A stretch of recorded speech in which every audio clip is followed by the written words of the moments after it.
What do you guys want me to say? What do you want me to say? What's up, Sooner Nation? Welcome to the SI Sooners podcast. Is that what you want me to say? Listen, we're all bummed right now. Nobody wants to listen to a podcast. I get it. You know what? Nobody else wants to record a podcast either. When there's no freaking game. Come on. God. You guys have heard the news by now. Oklahoma, West Virginia, Saturday night. Primetime, Morgantown, West Virginia. Yeah, it's postponed. COVID. Nobody's happy about this. Parker, I really thought we were going to make it 2 more weeks. I thought we were going to get through this regular season without any stoppages. How stupid was I? Because, listen, nobody, and I mean nobody, has been better at managing and honestly dodging the Rona than Oklahoma has this year. And here, this week, bang, they get it. Now there's no game. Yeah, John, I feel for you because the 1 week of the season where Oklahoma finally postpones their game is the 1 week where you have to then go and cancel flight plans to Morgantown and all that good stuff. But tell you what, I'm relaxing here, John. I'm doing just fine here in the windswept plains of Nebraska, in the words of our technically still sitting president. So I'm enjoying Thanksgiving. How about you? Yeah, we've got a new stove, and we shop for all the groceries. I can't wait to smell the house tomorrow as my wife cooks literally all day. I'm John Hoover. I'm in Tulsa. That's Parker Thune. He's in Norman. I know you don't care, but listen, we appreciate you guys listening to the SI Sooners podcast. We appreciate y'all watching on my YouTube channel. We are a Fan Nation affiliate, part of the Sports Illustrated Network. That's right. Changed it up a little bit. You need to go to sisooners.com. allsooners.com to check it out for real. I would invite you to like our fresh website, clean, as the kids like to say today. I think is it clean now or is it something else? Is it wet? What's the word, Parker? Let's see, clean. I mean, icy. Icy. Probably That's a be good one that they would use. I'm trying to think what else. Dripping. Drip. I don't know. I'm not up to drip date at with our the kids, website. John. Yep. My freshman year of college was in 2017, so I'm kind of over the hill by now. Allsooners.com, same content, same lovable characters as such as myself and Parker and Caroline. And, of course, Kemper wrote a cool basketball story this morning. I don't know what to say. Basketball got canceled, too. Anyway, website. It's a brand new look. It's a whole new look, a new presentation. Check it out, allsooners.com. Also, subscribe to this podcast, and you guys will know every time we post a new one. You know how that works. That's every Sunday and every Wednesday. And while you're there, I encourage you, please, give us a rating, share us on social media.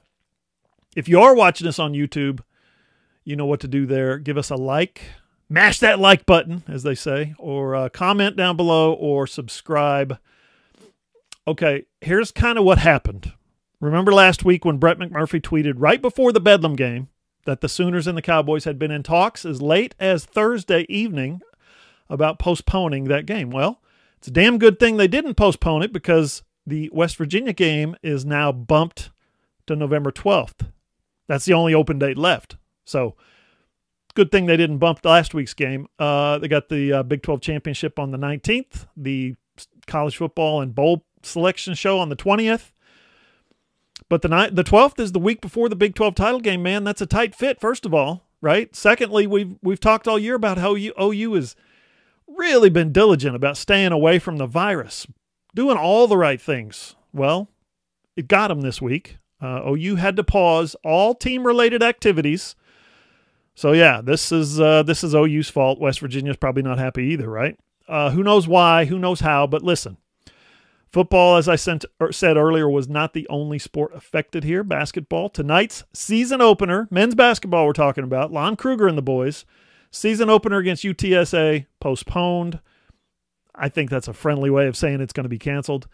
Saturday's game at UCF, which was a terrible idea in the first place. Parker, you and I talked about this on the last podcast.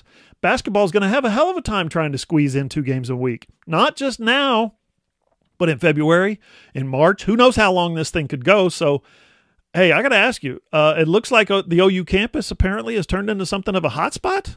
You made it to Omaha, okay. You're currently not feeling under the weather, are you? Like our man Nick Saban? Well, I haven't been swabbed in the nose in several days, so Who knows whether I'm positive or not, but no, I'm certainly not carrying any symptoms, John. And by the way, just want to circle back. You said the game had been postponed to November 12th. Of course, everyone with half a brain listening knows that you meant December 12th, but I guarantee you that Gerald and his army of YouTube trolls paused the video right then and there to say, Hoover, you're an idiot. So, trolls, boom, I beat you at your own game. Let's proceed. So, Sooners at West Virginia Tech. That'll be on June 3rd. Gerald. So have fun with that one. All right, Parker. So we don't have a game to talk about this week. I'm still stuck. Like, my mind is still stuck in October for some reason. I don't know why. I haven't rolled my mental calendar into November yet. And here we're getting ready to start December, it feels like. But anyway, I think we can still talk about this, Parker, even if no one's going to listen. We've got a lot of good content stored up, I'll say, for the week of December 12th. That's coming up in a few weeks. So that's good. But I want to talk about the story you wrote last night. And you guys need to follow along, allsooners.com, about the college football playoff rankings. Again, nobody's listening. Nobody cares. Sooners are not in it. But I did a show last night in Pittsburgh, a little video, kind of a preview of the West Virginia game. And the rankings came out during the show. And the host asked me where Oklahoma would be during the show. And I said,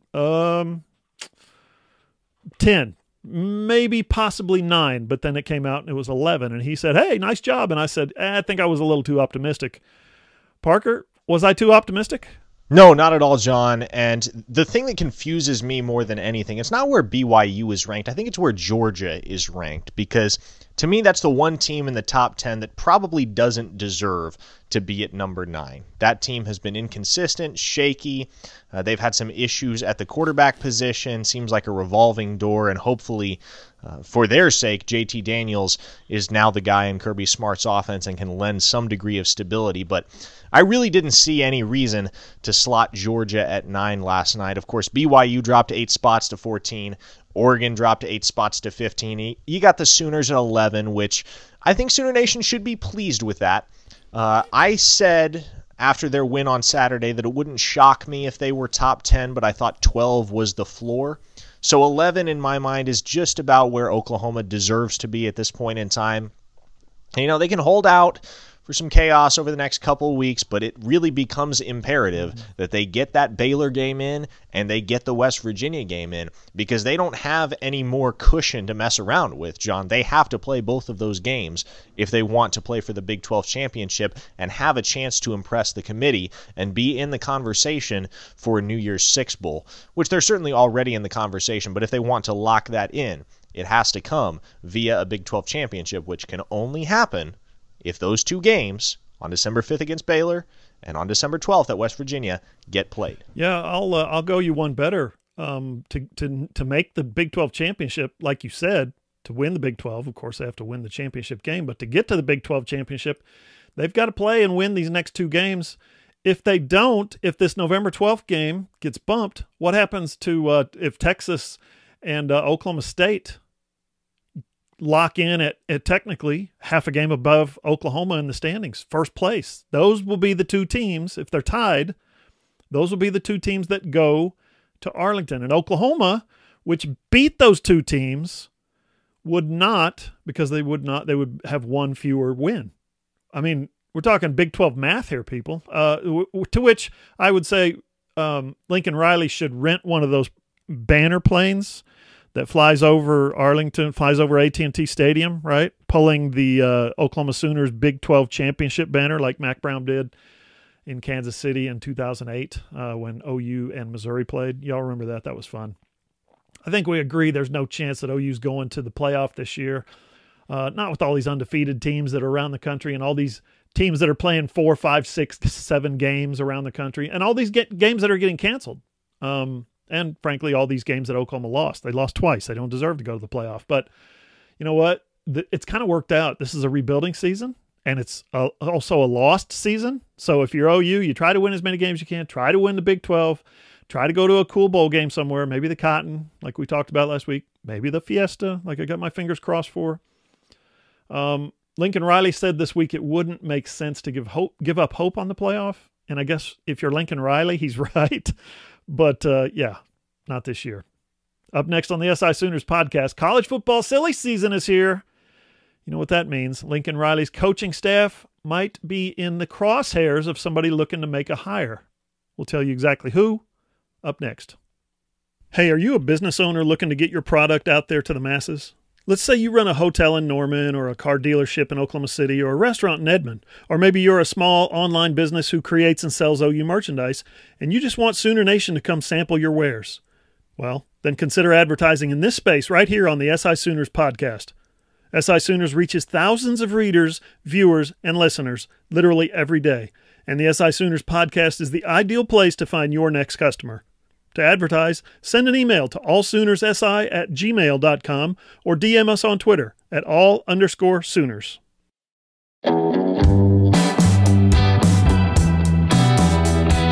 Follow SI Sooners on Twitter, all_Sooners. Find Parker at Parker Thune, Thune. I'm at John E. Hoover. Our website, allsooners.com. New, clean, fresh, icy, all that good stuff. We're part of the Sports Illustrated Network. It's all free, no memberships, no subscriptions, no credit cards.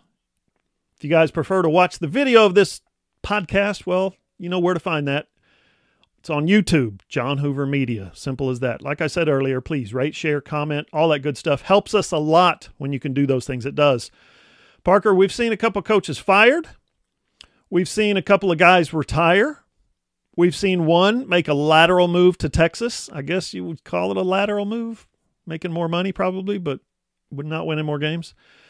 But is there any surprise that the first guy on Lincoln Riley's coaching staff, who is apparently a strong candidate to get a head coaching job, is Shane Beamer?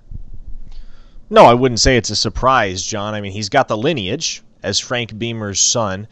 He's demonstrated a very innate acumen for the game, which you would come to expect. But, I mean, he's a guy that has been talked about in head coaching circles for 3 or 4 years now. It always seems as though when this time of year comes around, he's one of the guys whose name gets brought up in coaching searches, and it hasn't really materialized yet. But I think with that opening at South Carolina and Beamer's history with South Carolina, that's a move that makes a lot of sense on his end. And obviously, if you're Lincoln Riley, you want to keep the guy around, and he said as much in his press conference yesterday when asked about Beamer potentially pursuing that South Carolina vacancy.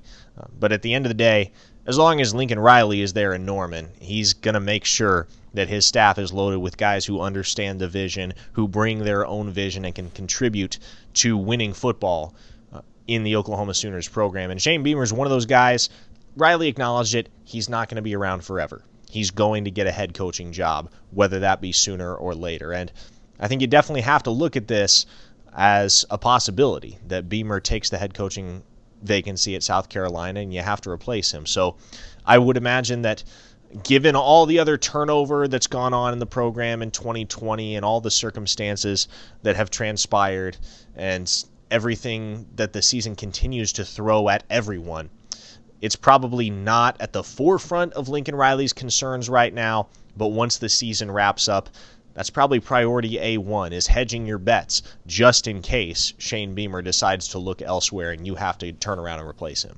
Yeah, that might happen as early as December. He's supposedly interviewing Friday. The team was going to fly out, remember, Friday, I guess, Friday morning, and then he was going to fly somewhere else and meet up with the team later. Presumably, it's possible that the West Virginia brass was going to meet him in Morgantown or somewhere else, some undisclosed location. So that's probably still going to happen, even though the team's not flying out there. He's going to probably still meet wherever they can find a meeting place. Now, I will say this, Parker.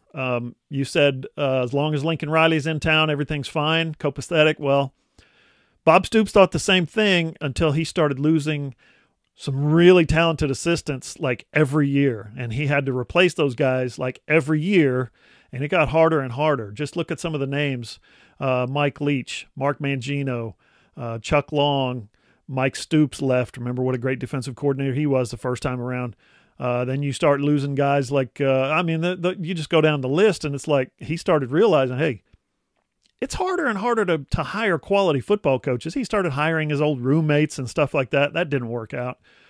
Kevin Wilson left. That was another one. So I will say this, under Beamer, OU special teams have been better. Their recruiting has been pretty good. He's recruited some pretty good H-backs, obviously, over the last few years. He coached at USC 2007 to 2010 under Steve Spurrier. So like Lincoln said yesterday, he's coached under some guys who have really established themselves. His dad, he played long snapper. I thought that was interesting. He played long snapper and wide receiver for his dad. He was born in Charleston, South Carolina, when his dad was an assistant coach at the Citadel. So they fired Will Muschamp, who was on the payroll for $4.5 million a year. So, yeah, I know OU's a great place to coach, and their assistant coaches make great money for assistant coaches. And being the special teams coordinator in Norman and the H-back coach is a great gig. But if they're going to pay him SEC head coaching money, he's going to be gone like yesterday. So, and he deserves that shot. So you'd have to just kind of applaud for him and thank him for his service. South Carolina's got a bunch of other guys they're considering, but the story I read today in The Athletic said that he was a favorite among the former players, the letterman of the Gamecocks. Here's what I dug up. He was the recruiting coordinator for the last 2 years he was there. You say, well, how good is South Carolina, right? How good a recruiter was he? How good of players did he get? First of all, as the recruiting coordinator there, he's got deep ties in recruiting in the South. Probably you got to figure throughout the Carolinas and South and Georgia and all that, right? Apparently he was pretty good at his job. They had the number 12 class in the nation in 2009. And then in 2010, 11, 12, they won 9 games, 11 games, 11 games, and 11 games. So he recruited some guys now. He recruited some players. So, yeah, you better believe he's a leading candidate. Would not surprise me at all if he takes that job. Parker, speaking of recruiting now, our man John Garcia at SI All-American slimmed down the Sports Illustrated 2021 recruiting, how do I say this, honors, kind of accolades today. First of all, no Caleb Williams, and Parker's going to explain why in just a second, but Billy Bowman, Ethan Downs, Cody Jackson, Latrell McCutcheon, and Mario Williams made a new list today. Parker, tell us about it. Yeah, so John, as you mentioned, the list is a little bit different than I think anybody would have expected at the beginning of the year, because the plan was you start with 1,000, you trim down to 250, and eventually you name a team of 25 SI All-Americans in December at the annual awards banquet. But due to COVID-19 cancellations and a lot of states deciding to play high school football in the spring rather than in the fall, that's had to force the SI All-American staff to adapt, and they've done that.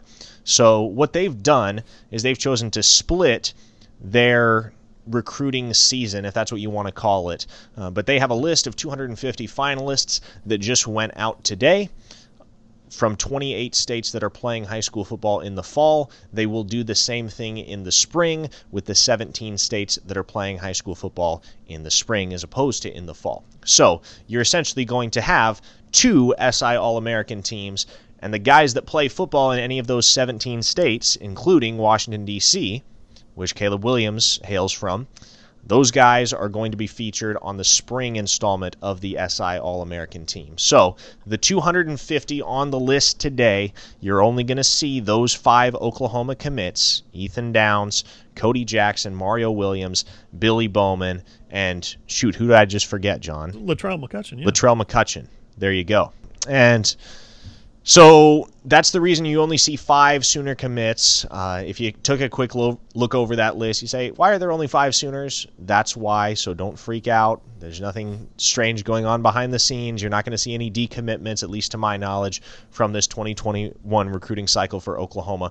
But that's why among the 250, you only have representatives from 28 states. That's why Caleb Williams isn't at the top of the list, and that's why you will have 2 SI All-American teams, 1 in the fall, 1 in the spring in this wild recruiting cycle, because, of course, everything has had to change here in 2020 to adapt to the COVID-19 pandemic, and, of course, the world of collegiate football recruiting is no exception.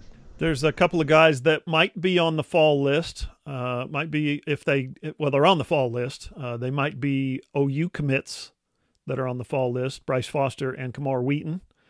Haven't committed yet, but that is a wideout. That is 3 wideouts of the 5 now that OU commits. That is 3 wideouts, a corner, and a defensive end. Parker, for the 5 Sooners on the list right now, the SI 250, who do you think will make the most immediate impact? And yes, I'm talking next year, 2021.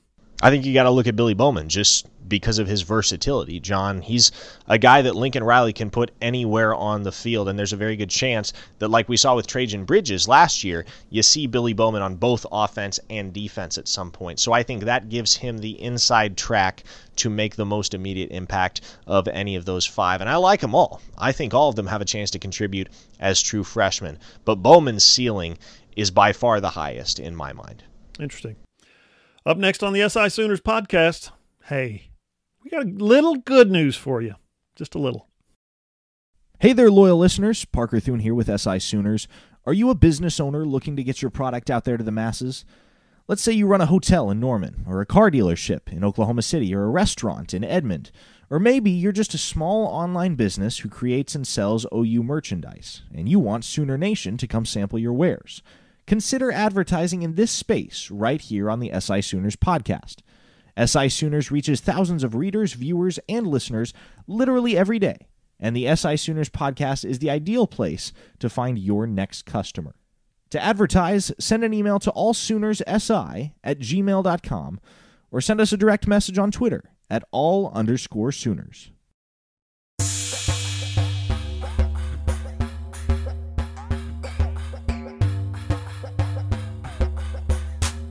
Final segment of the SI Sooners podcast. Okay, I promised a little good news, but first, women's basketball.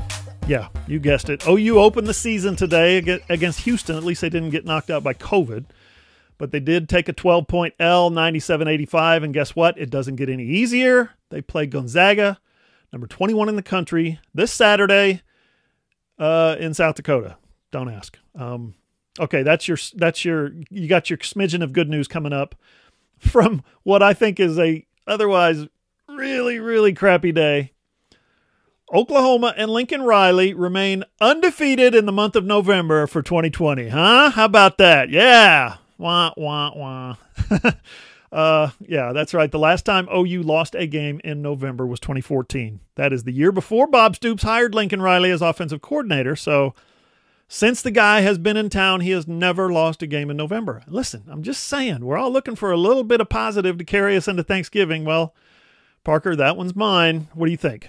I mean, if we're just talking about carrying us into Thanksgiving, John, I would say the biggest positive in my mind has to be the cranberry relish. That's my great-grandmother's recipe that my mother is going to prepare tomorrow. That's always what I look forward to most about Thanksgiving. Now, is that a bit of a different answer than you were expecting? Probably. But right now, that's what I'm excited most about. Parker, my big question is not necessarily about the Thanksgiving dish, but which one was the better catch? CeeDee Lamb's one-hander in his sophomore year against UCLA, which was actually ruled out of bounds, or CeeDee Lamb's horizontal layout last week against Minnesota? Well, John, I'll tell you what. My roommates and I were watching his catch on Sunday live as it happened, and we were just in disbelief.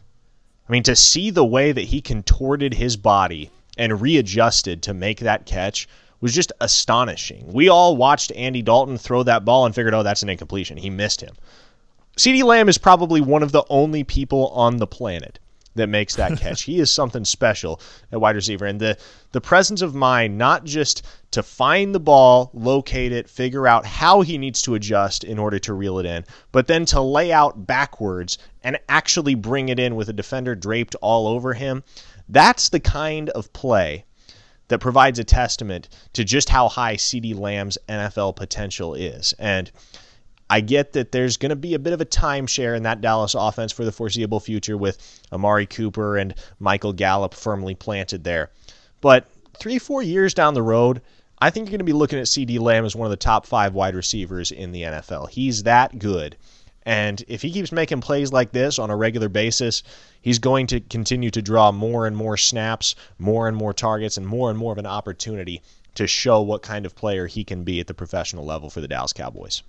Here are some people on the planet who could have made that catch. Jerry Rice would have known that Andy Dalton was going to throw a crap ball, and he would have adjusted his route, and he would have made a simple catch. Megatron would have plowed through his guy and thrown him out of bounds and then made the catch all by himself. Randy Moss would have just stood there and jumped up and caught it one-handed. Wouldn't have been any big deal. I say the one-hander was a better catch, a more impressive catch. The one-hander was impossible. It was like physically impossible. Like, seriously, you need to be bitten by a radioactive spider to make that catch. You see what I'm saying? You need superpowers. It's not human to jump up like that and make a catch one-handed. And I'm going to go in on the refs here in a second, and this doesn't diminish the Sunday catch at all. But at least I thought Sunday's catch was physically possible. Like a human being could do that. Like a trapeze artist could swing off a trapeze into a net and catch that football. So could CeeDee Lamb, right? Hard, but not impossible. The one he made 2 years ago, and Lincoln Riley, man, he should have used like a challenge flag. He should have called timeout. He should have taken his shirt off and laid down in midfield, whatever it took to get a replay of that catch. That might be the best play in OU history that never actually happened, Parker. So, I don't know. I want to give you guys a little look before we break, a look behind the curtain into the sports writer life. I've been prepping for this trip to West Virginia now for a while, obviously, like big time prepping. Like I've been to every game this year and all the other road games I was able to drive, right? I mean, Ames and Lubbock were miserable experiences. Don't get me wrong. But I drove them. This one, 14 hours in the car passed. So I booked a flight. Yeah, booked a flight in a pandemic. I know, right? What an idiot. My little discount fare routed me through Denver. I know. So that would have been 7 hours and 40 minutes in the air on an airplane, probably in an aisle seat, probably in a middle seat between two COVID carriers. You just know. I mean, so I went out and I bought like a mask, like a real mask, like a respirator. Seriously. I've been taking extra vitamin C and stuff, getting ready for this trip. I've been taking all these precautions, and then boom, no game, just like that. So Parker, the first thing I did after I wrote the breaking news story, we mentioned it earlier, is go back and change all my travel plans, man. Airfare, rental car, hotel, all canceled. Or you know what? Actually, I postponed my flight to November 11th because Southwest is awesome like that. But all the changes ended up saving me like $20. And I don't have to stay an extra day in Pittsburgh, and I don't have to fly through Denver. My new flight is through Baltimore. So what am I thankful for? I'm thankful for all that. And I get to spend, you know what? I won't be on the plane for literally 8 hours, and I get to spend the entire Thanksgiving weekend with my family, apparently watching college football in my living room. So, I mean, if you think about it, I made out pretty good. Parker, you mentioned the cranberry relish. What are your family's Thanksgiving Day staples? And what is a kind of a traditional dish that Parker says, nah, Ma, I ain't taking that on my plate? I've never been a big stuffing guy, John, and the cranberry relish is the one thing in my family that everybody kind of looks forward to. Me more so than anybody else, just because I love fruit for whatever reason, and so ever since I was real young, that's always been my favorite part of Thanksgiving. My grandmother always makes a chocolate pie, because my grandfather loves it. I've never really understood why, because a chocolate pie is really just chocolate pudding in a pie crust. So I've never really been on the same page as my grandpa in that regard. I tell you what, though, if that mask that you mentioned you went out and bought is as big a deal as you were making it out to be, I want to see a picture of that posted on social media in a couple weeks when Oklahoma presumably heads to West Virginia, because I'm interested to see what Stormtrooper John looks like. That's actually not a bad idea. I might have to put a mask on top of my mask, like it's Halloween again. Here's what we do at my house. We always go turkey over ham. We love ham, but for Thanksgiving, it's always turkey. Mashed potatoes, probably second on my plate. Gravy on everything. I like sweet potatoes, but only if they're covered, and I mean covered, in brown sugar, marshmallows. Parker, I don't know what you got going against stuffing, man. Give me cornbread stuffing literally for every meal. Not just Thanksgiving, but literally every meal. And you know what else? About 4 years ago, I became a green bean casserole convert. And speaking of dessert, if you put any kind of dessert on my plate, I will call you my friend. But for Thanksgiving, and if you think about it, really Thanksgiving only, I'm going to say pumpkin pie. I don't eat pumpkin pie year round. I don't drink pumpkin spice latte. I don't have like pumpkin Rice Krispies or anything like that. But for Thanksgiving, man, give me some freaking pumpkin pie. My wife makes the same things every year because she knows me. Listen to the SI Sooners podcast on iTunes, Spotify, Google, iHeart, wherever you get your podcasts, or on your Amazon-enabled device. Just say, Alexa, play the SI Sooners podcast. Or go to allsooners.com, click on the player, and listen on your phone, your tablet, or your computer. And you can always watch the video version on my YouTube channel, John Hoover Media. For Parker Thune, I'm John Hoover. Happy Thanksgiving!